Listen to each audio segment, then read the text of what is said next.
Suffering was addicting and I was addicted. Hi, my name is Crystal Lee and I'm an intuitive healer and mindset coach. Many of us grew up believing we deserve to struggle or must always live in this survival mode. I would know. I thought I had to endure hardship to really be able to say I succeeded. But that was a toxic thought process. And in fact, it was the most toxic thought process that I've ever had in my life.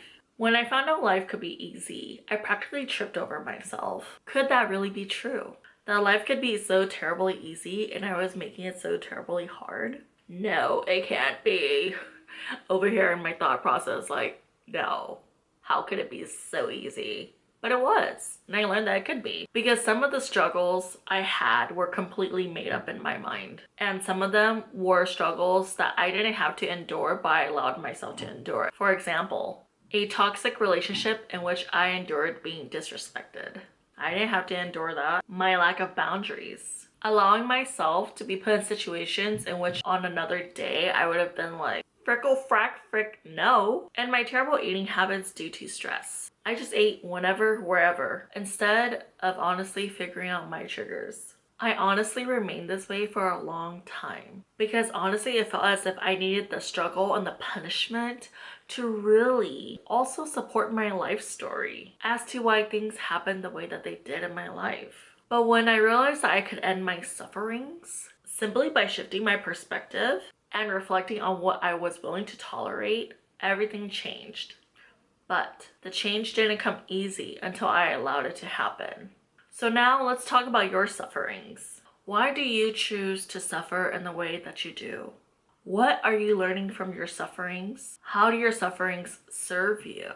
And is this a suffering you really have to endure or you can simply stop enduring it? If you've endured suffering like I have for a long time, it may feel like a rat race in which you can feel like you can never escape. Maybe almost like you're meant to stay in that experience. But my guy, let me tell you, you get to choose your life experiences. And in saying that, suffering is all about perception. What may seem like eternal suffering to one is not eternal suffering to another. So what's suffering to you? For example, to some, waking up in the morning and going to the gym is a form of suffering. They're thinking, oh my gosh, I gotta wake up in this cold, it's January, it's wet, it's cold outside. I gotta drive to the gym, I gotta walk to the gym, I'm tired, I don't wanna go. This is suffering. To another, they could be waking up thinking, oh great, it's this time, it's my alone time for the gym, I'm gonna go, I'm gonna drive there, I'm gonna work out despite the weather, I'm inside, it'll be warm, I feel good, I'm gonna hit the gym. So let me ask you again, what is suffering to you? I've reflected back on a lot of things that have happened in my life in which I felt that I suffered. Some of them, when I look back now with a different perspective and a different lens, literally speaking, I was able to really pinpoint what suffering looked like and what it was.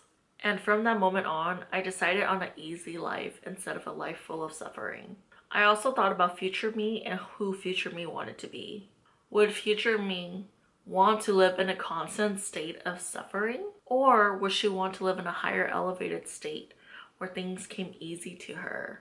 And would future me be crying about the disrespect and how much her life sucked? Or would she be laughing over how happy she is that she chose not to walk the whole way? As you can probably see, I chose the latter and I hope you do too. Thanks for watching.